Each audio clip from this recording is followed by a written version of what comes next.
से जुड़नाता है।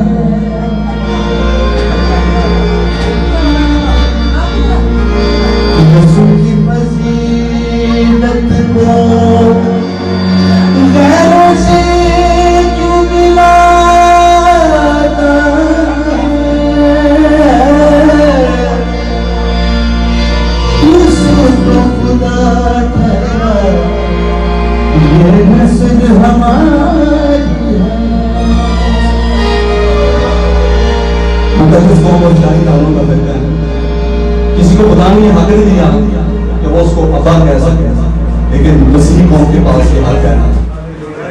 खुदा बाप अब्बा कहकर बाप, इसलिए जो बाप है तो हम उसी की नस्ल से।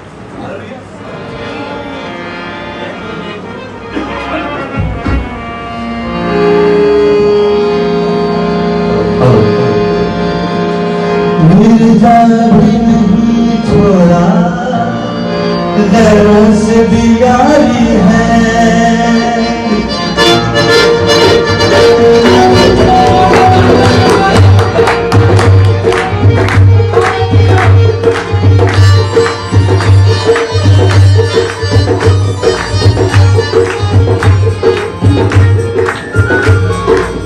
मिर्जा भी